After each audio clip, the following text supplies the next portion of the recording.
রাজনৈতিক দলগুলি এই কওমি আলেমদেরকে তোয়াজ করেছে সমঝোতার তাদের পক্ষে রাখার জন্য, যেন নির্বাচনের মাঠে তাদেরকে সাপোর্ট দেয়, সমর্থন করে, ফতোয়া দেয়। আরেকটা আছে নানান ধর্মীয় ইস্যুতে যেন সরকারের বিরুদ্ধে আলেমরা চুপ থাকে।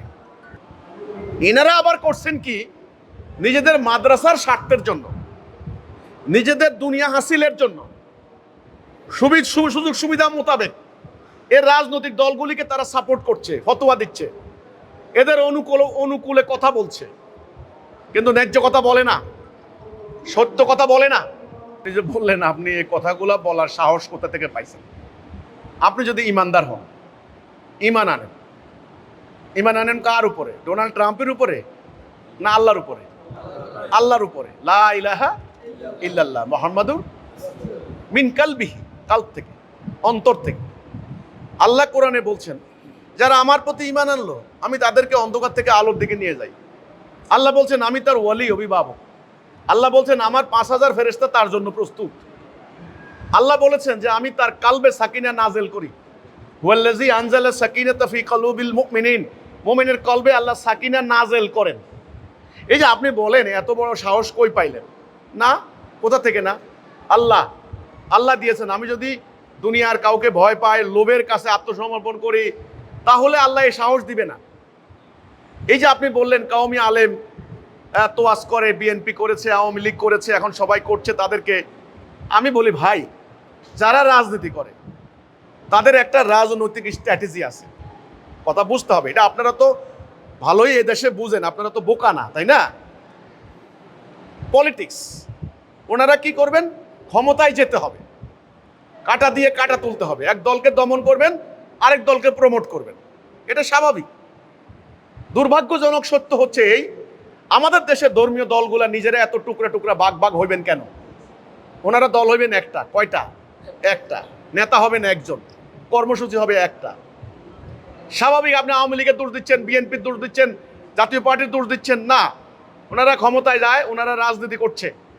এখন তারা দেখলো যে এলাকার জনগণের সেন্টিমেন্ট, ধর্মীয় সেন্টিমেন্ট, এগুলো হলো ভোটার এরা যেমন রাজনৈতিক প্রাণী, আবার তেমন তারা ধর্মীয় ধর্মবিশ্বাসী মানুষ আছে। ওকে, এখন এরা দেখছে যে এই হুজুররা, আমি হুজুর বলেন আর যে হুজুর বলেন, হুজুরদের একটা প্রভাব আছে। হুজুররা মসজিদে মানে খুতবা দেয়, মাহফিলে বয়ান দেয়, হুজুররা বক্তৃতা দেয়, হুজুররা মাদ্রাসায় আছে, মানুষের রাস্তাঘাটে হুজুরদেরকে সালাম দেয়, বিয়ে শাদী হুজুরদেরকে দাওয়াত দেয়, গরু একটা হলে খাড়াইতে হয়, হুজুর এসে জবাই করলে জবাই হয়ে যাব। মানুষ বাপ মা কেউ মারা গেলে নিজেরা জানাজা দেয় না, হুজুরের লেগে দাঁড়াই থাকে। আমি দেখছি হুজুর এসা জানাজা দেয়, তো জানাজা হইব। তো এই রাজনৈতিক দলগুলি মনে করছে কি, এই হুজুরদেরকে তোয়াজ করতে পারলে এই ভোটার তুষ্টি হবে, জনগণ আমাদেরকে যথেষ্ট রকমের ইসলামী মনে করবে। এনারা আবার করছেন কি, নিজেদের মাদ্রাসার স্বার্থের জন্য, নিজেদের দুনিয়া হাসিলের জন্য, সুযোগ সুবিধা মোতাবেক এর রাজনৈতিক দলগুলিকে তারা সাপোর্ট করছে, ফতোয়া দিচ্ছে, এদের অনুকূলে কথা বলছে, কিন্তু ন্যায্য কথা বলে না, সত্য কথা বলে না। বাইতুল মুকাররমের মতো জায়গায়, জাতীয় মসজিদে দাঁড়িয়ে যদি সত্য কথা না বলেন, কোথায় বলবেন আপনি? কোথায় বলবেন? বাইতুল মুকাররমের মতো জায়গা, এটা হলো জাতীয় মসজিদ।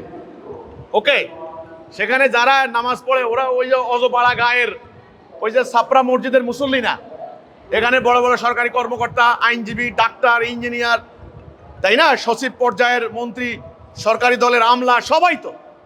সেখানে দাঁড়িয়ে যদি আপনি আল্লাহর আইনের কথা না বলেন, জেহাদের কথা না বলেন, দিন প্রতিষ্ঠার কথা না বলেন, কোথায় বলবে? ওই অজপাড়া গায়ের গ্রামের সেই নিবৃত পল্লীতে, ওই ইয়ের মধ্যে কি ছাপরা মসজিদে বললে হবে? সেজন্য আমি বলি, রাজনৈতিক দলগুলি এই কওমি আলেমদেরকে তোয়াজ করেছে সমঝোতার তাদের পক্ষে রাখার জন্য, যেন নির্বাচনের মাঠে তাদেরকে সাপোর্ট দেয়, সমর্থন করে, ফতোয়া দেয়। আরেকটা আছে নানান ধর্মীয় ইস্যুতে যেন সরকারের বিরুদ্ধে আলেমরা চুপ থাকে, এই তারা যেন কথা না বলে। এটা ওদের একটা পলিটিক্যাল মানে স্ট্র্যাটেজি, কৌশল, এটা করবেই। কিন্তু আপনারা যারা আলেম দাবি করেন, আল্লাহর কি দাবি, রসুলের কি দাবি, ইমানের কি হক, সেটা তো আপনারা পূরণ করবেন। আমার কথা হচ্ছে এইটা।